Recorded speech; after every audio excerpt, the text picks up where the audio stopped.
You're listening to the Catholic Family Podcast. I am your host, Kevin Davis, or at least your sometime host. I'm very happy to have had Chicky or Michelle Landsgaard on a few days ago to host a show, which I hope she will continue to do in the future. But I'm again back for this show, and it's one I'm really excited about. I have to give fair warning. This is going to dip into politics. This is not one that maybe you're going to want to sit around and enjoy, kick back, drink a tea, put your feet up. This is going to be a little bit more in the weeds, a little bit more grungy and grimy, and talking about things that are not necessarily nice, but as always, we try to bring it around to a positive light and what things should be. So the overall topic, at least my original idea, was to talk about fascism. What is fascism? What was fascism? And what should fascism be? Yeah, that sounds a little fishy, but hang with us here. And so it's kind of over my week of studying into it a little bit. It's kind of, it's developed a little bit more, and it's turned into a little bit more of me wanting to do a show about terminology, how the left and the communists and the globalists have stolen our terms and stolen words to fit their agendas. But we're still going to talk about fascism and totalitarianism, right wing versus left wing. But we want to start, before we get into the bad, before we start about talking about Mussolini and Hitler and all of these kind of nasty parts of history, we want to start with how we believe the church says that the world and society should be. What should society be shaped of and shaped like? And I'm going to kick that off with one of my co-hosts. I'm joined today by Eric and my dad for joining. We'll bring you one at a time. I know I'm kind of talking heavy. But Dad, I want to bring you in first. Try to give us a little example. Try to help us out in seeing what should our society right now today actually be like. Okay, sure, Kevin. Thanks for having me on. We've looked at what is a properly ordered Catholic society or Christian society, and I think today we're so far from it that it's hard to imagine it's even a reality. But I think if you look back about 1,000 years, and we talked about this with another podcast that we did, that we really did have some well-structured societies. And I think that in my mind, there are really three main components for a well-structured Christian Catholic society. Okay, so number one is an acknowledgement of the social reign of Christ the King. And that's, I think, something that you want to ideally have built into your Constitution. It's just kind of like a beacon, a light that everything else you do in your society points to, that we know that we're all oriented toward our Lord Jesus Christ, not just as our own personal savior, but also as the king of our society. So that's one. Number two, then, is I think you need to have political and church structures that are obedient to each other. Okay, so and the church is usually going to be obedient to the state in political matters, but I think it's actually even more important that you have a political structure that's obedient to the church and to Catholic principles. I love the coronations that you've seen through history with kings, where you'll have a king and he'll get his crown. His crown will be given him by a bishop of the church, and usually the bishop of the church is standing behind and above him. And sometimes you'll have two bishops off behind and above him, and it symbolizes in state working together in this regard. And so that's, I think, another key element to a well-structured society. And ideally, I mean, if you can have a king or a queen or your royalty attending weekday mass, I mean, you've had that throughout history. There's a perfect example where you're going to probably have a well-structured society. Okay, now number three, and it's basically a fruit of number one and number two, is number three is that basically your church and your state are both oriented toward trying to protect the common. That's where St. Thomas Aquinas, when he goes into talking about social issues, most of his orientation is towards the common good or the greater good. And I think that where things tend to fall, where they have fallen flat since Martin Luther especially, is where you get leaders, especially leaders who are not oriented towards the common good. They're oriented toward their own lust for power, basically. And that's where things really, I think, kind of tend to go off the rail. So, I mean, these ideals to modern man probably sound a little crazy, a little unattainable. But I mean, in the history of the church, they have been out. I mean, they've been the norm at times and in places. And I think it's the kind of thing where that's what we need to look at in order to form a foundation. If we want to look at where fascism goes off the rails or communism goes off the rails, I think we start there with these three main factors. And I guess I'd ask two things. One, and I don't know if you have an answer for this, but when was the last time approximately that we saw these three things united, well in a kingdom? I mean, was this even within the last 100 years? I mean, maybe perhaps in Austria before World War I, you think? Yeah, I think there were parts of Western Europe, and I don't know, and I don't want to step in it and say that the pre-Russian Revolution, Russian monarchy was a great thing, but no, I think that there have been. I don't know if we got maybe the ideal, but I think we've had remnants of it up until probably about the Protestant Revolution. I think that pre-revolution France was probably certainly a good example of a proper monarchy. And have we ever, that was my second question, have we ever seen a form of government outside of a Catholic monarchy be able to uphold these 3 points? I don't think so, right? I don't think so. I mean, if you look at, I think the classic example there is King Henry VIII, and I mean he split from the church, and I think he started. I mean, he was the perfect example to begin with, right? Because I mean, he was a defender of the faith. He worked very closely with the state, and I think to begin with, he probably worked for the common good. But boy, when he split off from the church, he became a tyrant, and then obviously he handed off to Queen Elizabeth I, who is one of the great tyrants in history. And so you can see how I think when you try to do this outside of the Catholic context, you're going to be asking for trouble. So yeah, I'd like to go ahead, Eric. Yeah. No, just real quick. Like, I think those 3 points were good. Like, I'm not going to argue with any of them, but I'd kind of like to take a step back and maybe lay a foundation there. Realistically, you're not going to have a society with any of those, and certainly not all three, without sort of the foundation of a Catholic people.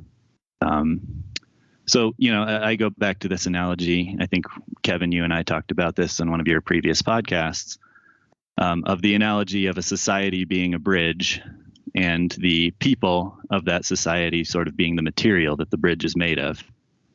I think all three of these points is great and an ideal for what a Catholic society should look like.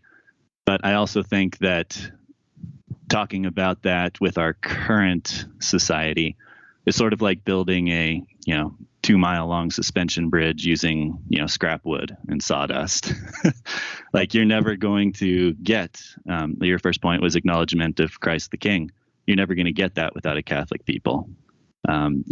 Political and church structures, obedient and working to each other. You're not going to get that if 99% of your people aren't of the Catholic faith. So while I agree, I think in theory with what this looks like, my approach would be less of a let's start with this and more of a we need to start with the people, right? Right. And I think Dad and I would definitely both agree. And you make absolutely fantastic points. And that's a big reason why we do this podcast, right? To try to, build up the culture, good culture as best as we can, one little stupid podcast at a time, and to have people thinking and talking and discussing good Catholic, important topics. And as you say, right, we're never going to get anywhere without the people following first.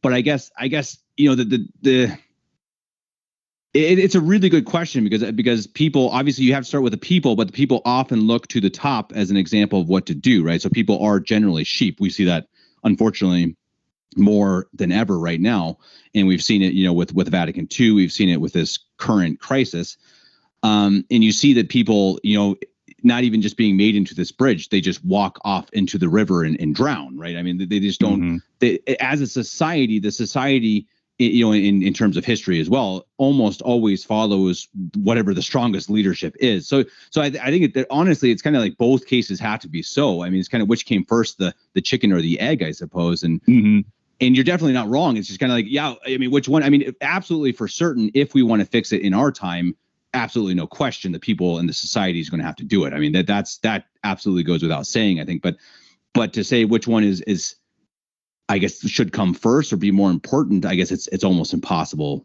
to say. I guess they both have to be in existence. Oh, absolutely. Yeah, the chicken and the egg is a great. Oh, I'm sorry. Go ahead. Yeah, I was just going to say that there's probably in today's world, it's not like we're going to flip a switch and just say, oh yeah, all of a sudden that everything's healthy again spiritually, and we're so decimated spiritually that I think the only way it's going to happen realistically is probably through some kind of divine intervention to really get the people's hearts back where they need to be. So I'm agreeing with you there. Yeah. I guess my major point being like one of the maybe not worst things, but something that is not going to work is trying to legislate religion into people, right?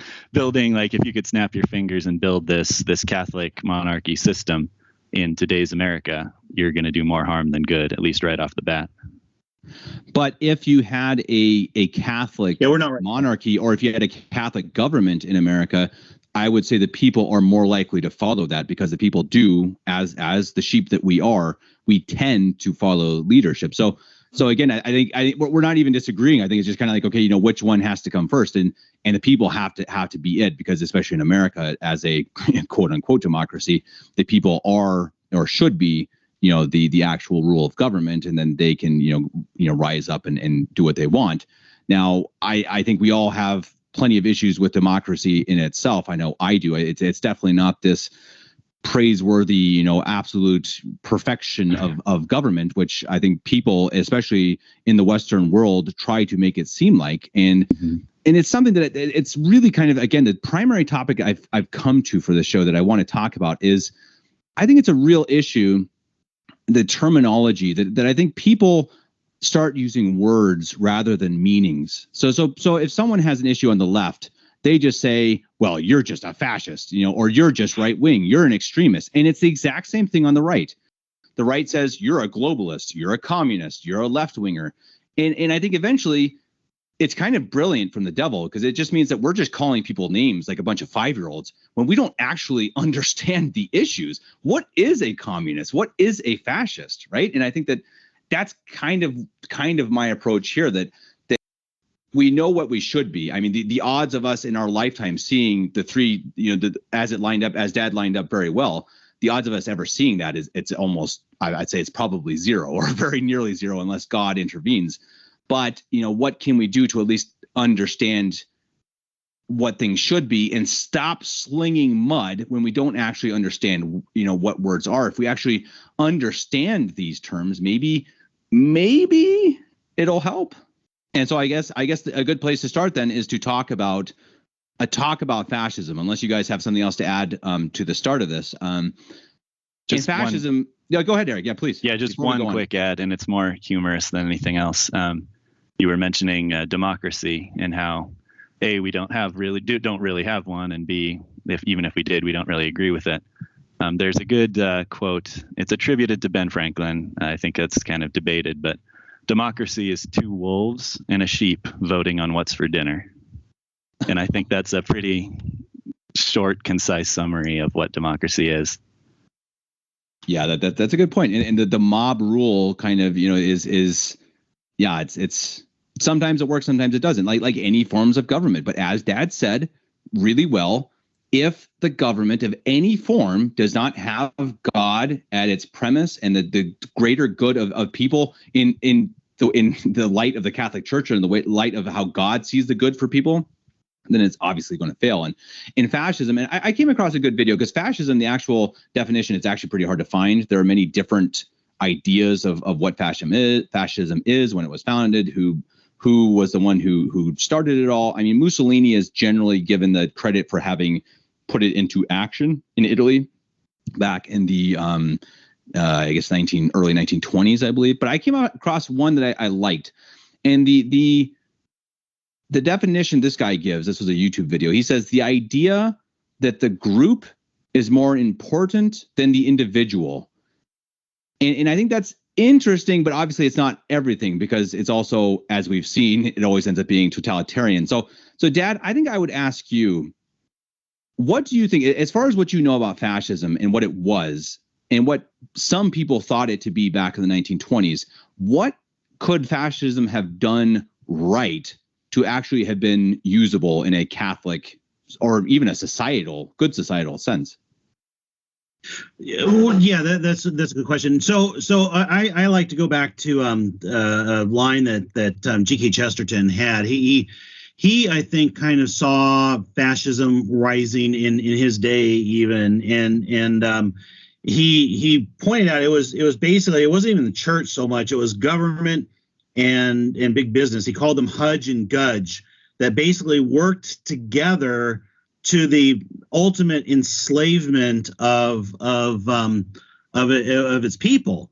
And I think that the difficulty here is that, and I'll borrow a little bit of a term from or a line from Jordan Peterson, where he says that basically and we know as Catholics, we're born fallen, we're born basically bad, and with inclinations towards evil, and we have to overcome that. I mean, that's part of our what we try to do in this life, is to overcome our fallen human nature and to be something higher and bigger and holier. And so I think when you're talking about government and big business, or business working together, or government and the church working together, you got the seeds of potential to do the right thing, but it goes so deep in terms of the objectives. I mean, you got the basic objectives of your business and your government leaders that are self-serving, and they want power. They want to conquer other lands. They want to be wealthy. They want to enrich their friends and all that. And I think that's a normal human inclination. But in order to have a proper society, that's what we have to overcome. And I think that especially with modern man, we haven't overcome it. Right, and that's well said. And I think that, as you saw with him, as you said, there were Catholic factions of the early fascists, but I think it's the same as there were Catholic factions of conservative parties. Kind of, they try to take some sort of momentum and take it to the best use of the Catholic Church, as far as I can tell. I'm obviously not an expert, but as you say, people being flawed, it almost never works. And so for people, and I had some arguments on Twitter recently, or discussions about fascism, and there are people who will argue that it was a good thing, and that even Mussolini was this good guy who was out for the best for the church. And I think it's, as far as I understand it, and as far as I've studied, the little I've studied into it, that's kind of a silly statement, because Pope Pius XI would disagree with that. Well, see, that's a really interesting point, Eric. I mean, tell me about that, because this guy on Twitter was saying that he and Pope Pius XI were pretty much best buddies.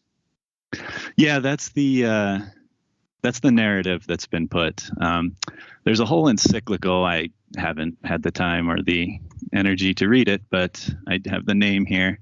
It's Non Abbiamo Bisogno. It's an encyclical of Pope Pius XI on Catholic action in Italy. And basically most of the encyclical is very, it seems very specific to Mussolini and what was happening at the time. But there was one, what I would call like a Twitter line in there. Let me see if I can pull it up here. Yes, and so this is Pius XI. A conception of the state which makes the rising generations belong to it entirely, without any exception, from the tenderest years up to adult life, cannot be reconciled by a Catholic, either with Catholic doctrine or with the natural rights of the family. Interesting. So it's pretty much slapping down nationalism, really. It's pretty much slapping down nationalism. He is walking a fine line, as you can tell in here. Like, he refuses to condemn the party itself, but condemns the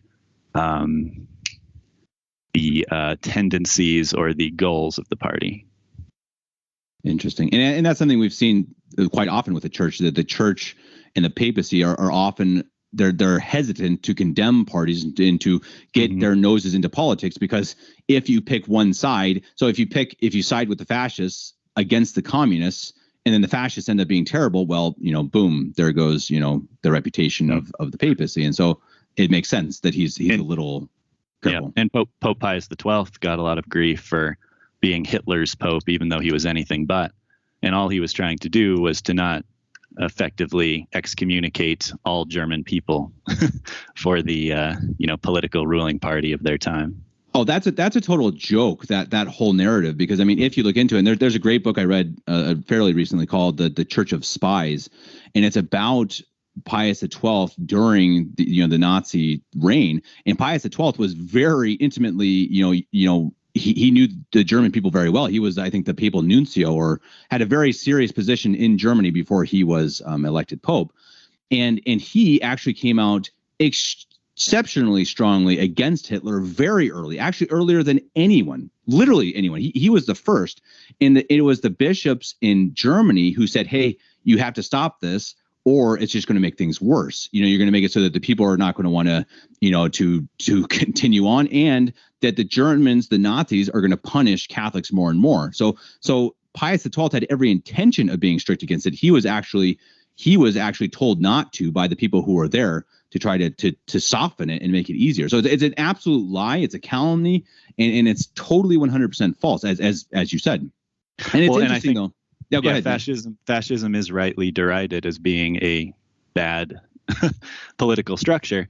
And I think that's sort of the gambit of a lot of people who are writing these narratives, is that, well, the popes are fascists, right? Pope Pius XI with Mussolini and Pope Pius XII with Hitler. And yeah, you're absolutely right. 100% false on both accounts. Right. And then people will say, I've heard other people say that the fascists weren't so bad because they were just trying to fight communism. It's like, well, just because they were fighting a bad party doesn't mean their own party was good. I mean, this is kind of a flawed logic. And when if you start arguing that you can't argue that everything Hitler and Mussolini did was good. Of course not, or bad. Excuse me. There were good things they did. They did good things for society, and it's a lie to say that they didn't. But that doesn't mean that other things they did were an absolute travesty. I mean, I've been to concentration camps, and whatever you think about the numbers, I've seen the pictures of Catholic priests that were put to death and murdered in concentration camps. So it's like, I mean, how on earth is anyone arguing that fascism or this extreme form of nationalism is good? And we had a show a couple months back exactly about nationalism and how it is frowned upon by the church, and it is not the same as patriotism. So Kevin, let me throw a little question out for and really for both of you guys here, because we can reset back to 1917, and communism was just basically coming into its modern day form, and our Blessed Mother appeared in Fatima and warned that unless the hearts of men unless we got our act together, basically the errors of communism would be spread throughout the world, and we saw that they were, right, and we saw that they were spread around the world. I guess the question is, if you could go back in time to 1917 and say, okay, let me find a government that's not communist, like Germany or like Italy or some of those from Western Europe, and we can do it again. How would we do things differently, do you think? Well, and I've got to say real quickly, and please correct me if I'm wrong, but I think Our Lady said that the errors of Russia right? I don't think she said the errors of communism. And I think that's a really important topic because I think communism is definitely a big part of it. But I truly believe that a big part of the error or the heresy and all the evils of Russia was modernism and humanism. It was this worship of man and the individual, et cetera, et cetera. And it's always funny that they worship the individual and then actually had a communist regime. It's pretty incredible.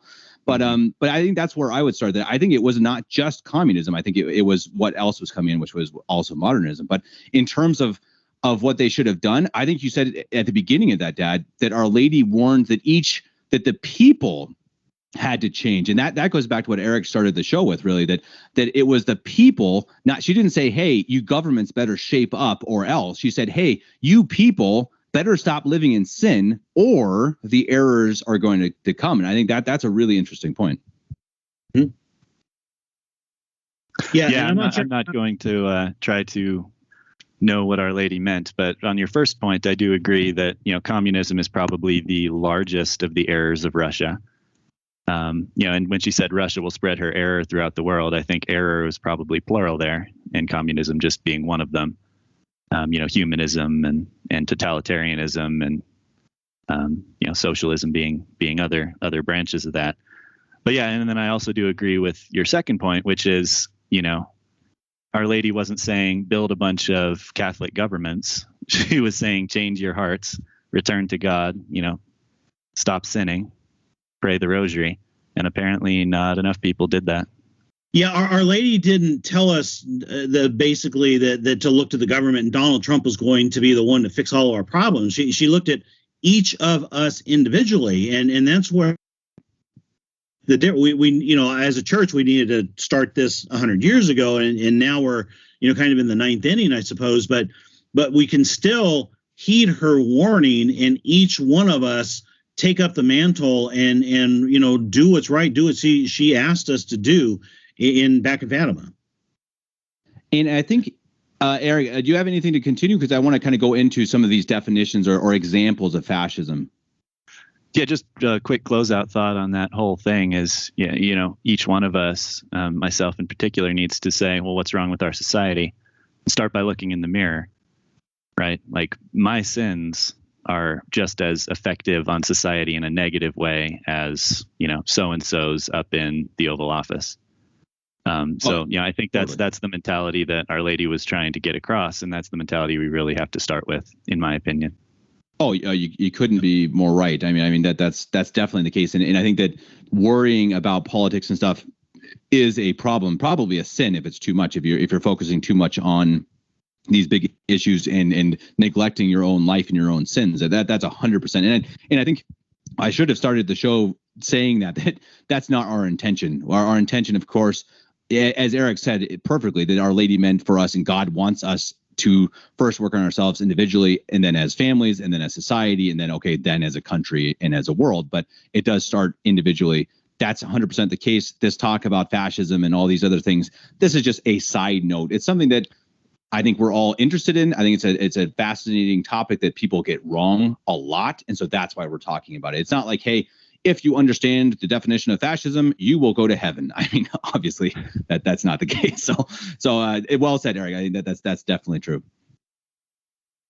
And talking about that, I think that's really interesting because actually, Dad's mention of Trump, I think, really brought it to mind that I wanted to talk about our society a little bit today and kind of show how at least some definitions of fascism are true right now. And I think this is pretty interesting, and it could be on both sides. It really is kind of how governments are run almost across the board. And I think these are some interesting examples of when you can know a country or government or leadership could be fascist.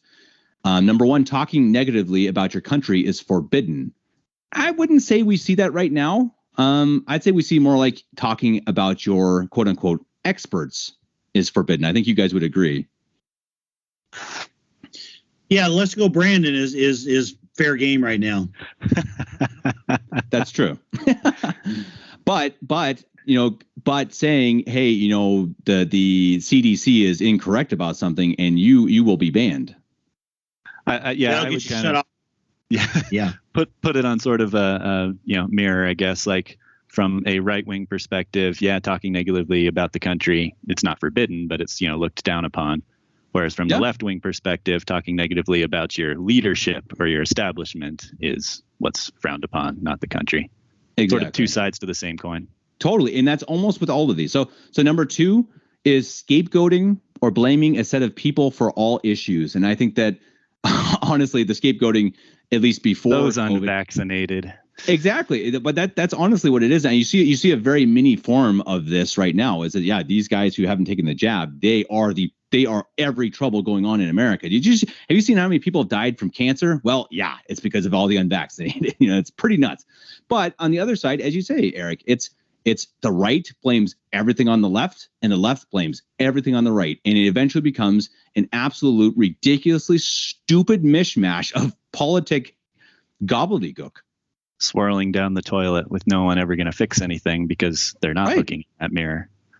That's exactly right. And they don't actually even look and say, hey, you know what? The left might actually have some good points. They might have some good ideas. They just think, nope. Oh my gosh. AOC just said something and it has to be the dumbest thing I've ever heard. Has to. And I would push back. I don't even think it's like they don't have good points. I mean, honestly, they don't have many good points. I think it's more a question of intent. I have several, or actually quite a bit of liberal friends, and none of them are like, I'm liberal because I want to murder babies and, throw my political prisoners in jail. They actually believe what they believe. And so I think it's less about ideas and more about intent when it comes to us needing to have a discussion. Right. And that's the third point. Oh, so go ahead, Dad. Yeah. You take a stab, Eric, at what their base root motivators for being liberal? Whose? Like my friends or the government, the people currently in power? Or? Well, no, I'm thinking what drives them. Well, if you have friends who are liberal, what's their prime motivation in life? What are they trying to get? What makes them liberal? I think, and it's obviously on an individual basis. I don't want to speak for all of them, but maybe the common thread I see is just that they sort of have this, I feel it's the right thing to do, right? Like it's almost like a misplaced sense of charity. Honestly, it's I'm not going to vote for any Republicans because they throw the Mexican immigrants into jails, and deport children from their families and. I'm not going to support Republicans or the right because, they take away a woman's right to decide what to do with their own body. And they honestly believe it. Right. And okay. really, I think that's the motivation. Okay. Yeah. They're bought into the narrative, basically. Mm-hmm. Yep. Yeah. But it also makes some sense. I mean, if you look at Black Lives Matter, this is really interesting because I think there is, I think absolutely factually an issue with the policing and the jailing system in the U.S. There are different issues, whatever they are. That some people get away when they shouldn't. Some people get put in prison when they shouldn't. I think that's true. Maybe it's always been true. I don't know if it's worse now than it's ever been. I think that could be false. I don't know. But I think there is an issue. They do happen, and unfortunately, Black Lives Matter see that more Black people have these bad, judgments coming down on them than on anyone else, and it's true. But what they miss is that it's because Black people commit more crime, and that's absolutely factual. I mean, and it's not debatable. And so it's an issue I always see with liberals or leftists, which we'll talk about in a minute, is they pick one side of an argument and they focus in on it, and they focus in on just one point, and they just cannot see the other side. And I wonder, it makes me look, I try to look in the mirror myself and say, okay, do I do that same thing? I hope not. I think we all do. I mean, that's the human thing to do. And I guess, talking about left and right wing, that's another one of these key words or key phrases that I kind of want to discuss a little bit. Again, it's really hard to find any definition, but it started back in the French Revolution or shortly after, when they're trying to form a government. And very simply, as far as I can tell, the left wing was literally the side of the parliamentary building that was in favor of a more modern democratic vote, while the right wing was more in favor of the monarchy and traditionalism. So that's where it originally comes from. And it's kind of come to mean, does anyone really know what? I don't honestly know. But I think if I had to put a term to it, I would say right wing means you believe in traditionalist values, and left wing means you're more in favor of modernism. I don't know. What would you guys say? What is left wing? It's hard to. I like right wing. I can try to put saying, okay, it's traditional. What is left wing? I think it's a humanist progressivism. Sorry, go ahead, Dan. No, I was going to say kind of the same thing. Another funny line from Chesterton is he talks about progressives and conservatives, and he says, and that is the idea is that progressives are trying to progress, but G.K. Chesterton says that the problem with this left and right is that progressives are never progressing toward anything, and conservatives have no idea what it is they're trying to conserve. Yeah, and it's a really good point, and I think I keep coming back in my own mind because a lot of this, as the three of us tend to do, we do some research and we do some looking into it and writing down, but a lot of it's just a conversation. And I hope people appreciate that we're not experts, we're not professors or anything like that, which maybe that's a good thing, but that's a whole nother topic. But I think that the phrase that I think I keep coming back to that Eric said is look at yourself in the mirror when it comes to these things, and before you go and give a quick judgment on anything, go and look at yourself and make sure you're doing it for the right reasons. And I think it is also key to try to understand the meanings of things. Don't just sling around words like, hey, you liberal idiot, okay, what does that mean? Okay, you left-wing moron. Okay, what is that? You fascist. What do these things mean? What should they mean? What? And I understand that words have come to change, and it's extremely unfortunate. And it is absolutely the weapons of the globalists and communists who, yes, they are the greatest enemy we have outside of the devil, of course. And they do control our schools and they control, I guess, popular thinking. And so how do we battle that? I think I'll shoot this to you, Dad, first. How do we battle this attempted takeover or even achieved takeover of our language, our terms, and our society, I guess? So I think what we need to do really is if you think about the ancient martyrs, and they lived in an oppressive society, probably, really even more oppressive than we are today. Just to be a Christian was a death penalty offense. And so what they did, though, is, they lived their faith.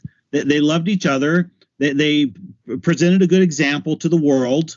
And a lot of them died for their faith, and they never saw the fruits of their martyrdom in this world. But the world ended up seeing the fruits of their martyrdom down the road, because eventually it was what brought down the Roman Empire. And I think that we are in an age now where everything is moving, lightning fast compared to those days.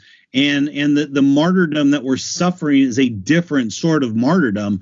But I think if we can just kind of treat ourselves almost, or think of ourselves like the ancient Roman martyrs, and live, in a way that we don't think that necessarily we're going to see the fall of the cabal or the fall of governments in our lifetime, but we just sow the seeds for our children, our grandchildren, our great-grandchildren.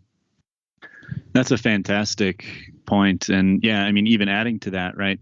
The Christians of Rome were not only well known for, look at how they love each other. They were so happy, but they also followed all of the laws that weren't contrary to the faith, right? They didn't pick arbitrary things like, well, I'm going to, not do this or not do that just because, the Roman government is bad. They recognized that authority was still legitimate, even though it was a terrible, dictatorship. And so obedient to the laws as long as they didn't go against the faith. Yeah, and that's right. It's kind of what we have to come to, right? That we have to, if we want to go anywhere, the only place we want to go is heaven, right? So eventually, probably one of our biggest issues is that we have too much information. We see too much. We have social media, and I shared something with Dad earlier that I just happened to see on Twitter that there is some. It's hard to describe. There's like an open passageway or an open path now for a couple miles from the pyramids of Giza to some ancient Egyptian worship center, and they had this weird wonky ceremony, and it's like, that's pretty weird. And it's something that I wish I hadn't seen, because honestly, it just seems like it's another one of these Kabbalah things that, a lot of these things people try to at least trace back to the Egyptian times. And it's a lot of this wonky, gods, etc.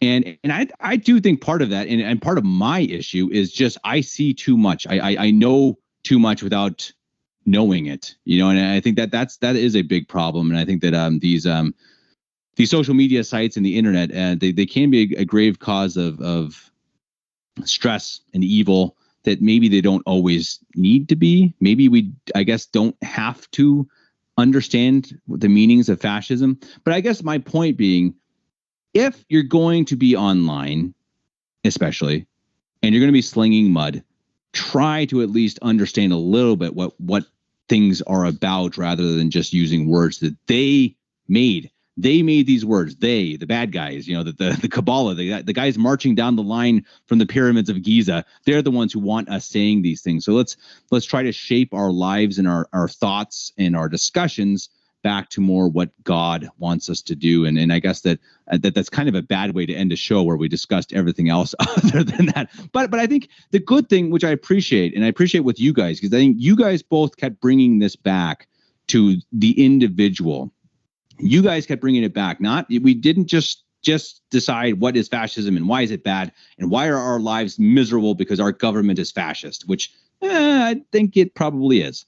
But it's more of the focus of, okay, how do we as individuals deal with that and grow and try to be the best people we can and just try to go to heaven, even if our government and our medical society and all these different things are fascist and totalitarian and all these other awful things. So thank you both for that. And I think that's about what I wanted to talk about today. And I think, again, we kept ending up with look at ourselves in the mirror. And I would just ask you guys both for your last words. I think, Eric, we'll start with you. What's your last tip of advice for living in this time where I do think we have an oppressive government, and especially in different countries right now? Austria is locking people down if they don't have the jab. I think that's a very serious offense. And what could you tell people, from your perspective that might help, I don't know, ease their mind or something? As far as ease your mind, I mean, it's just know that everything is in God's control, right? Nothing happens nothing can happen without at least God's acceptance and, allowing it to be so. And then from a mirror perspective, something that I try to do is sort of two major points. One is to avoid intellectual laziness. I know, social media really hasn't helped this, but, the headline, only reading headlines, only talking with people that are like-minded with you, kind of spinning further and further down that drain, like we were talking about. That's not healthy, and that won't actually fix anything, right? It may make you feel better to, be in a group where everyone thinks the same things, but I'd recommend sort of having that diligence with how you do your research, how who you talk to, and really just try to understand the big picture rather than just grabbing headlines and saying, yep, this is what it is. And then the second one is just goes back to charity. Don't assume ill intent with, your neighbors, with liberals, or even with, the people. Keep mentioning the cabal and the government and stuff. Even them, they might not have that ill intent. And we might be stressing ourselves out more than we need to by assigning it to them. So again, that's just sort of my opinion on it. But charity and diligence, I think, is how we turn this thing around. Awesome. Well said. Dad, last words?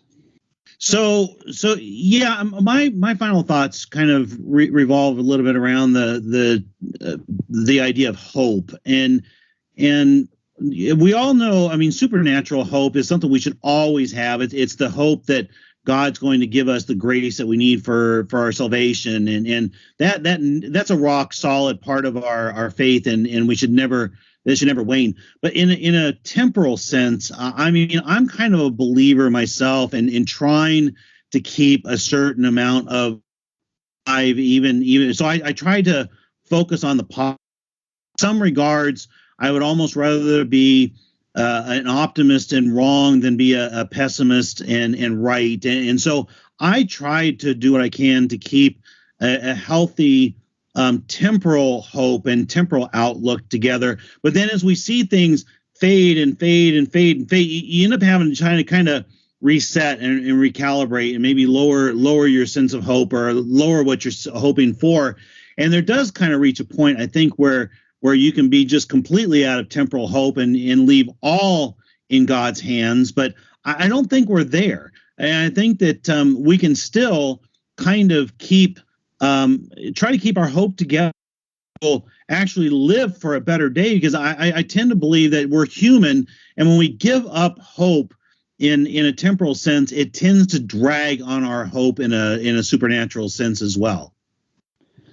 Yeah, I think that's really well said from both of you. I really appreciate it. I mean, it's helped me, honestly. Looking into this week, I really came into it kind of with my hair on fire, kind of trying to compare our modern society to the fascists of old. And I still kind of believe that. I think there are many symptoms of what we are seeing right now in Western and Central Europe that we saw back in the 1920s and 30s. I'll probably get banned from YouTube for saying that. But yeah, in the end, I've got to stop worrying about it, because, what does it help? Do the best I can, look at myself in the mirror, but do try to be diligent, as Eric said, and have hope. I think you guys had 3 great words there, and I appreciate it. I appreciate you both for coming on the show. As always, until next time, maybe we'll talk again about, I don't know, democracy or something else that we want to kind of pound into the mud as we tend to do when the 3 of us are together, or at least I enjoy. I enjoy trying to put these ideas behind us that everyone kind of pumps up in our modern society. So, Dad, Eric, thank you again. Until next time, God bless. Thank you, Kevin. God bless you. Thanks, Kevin.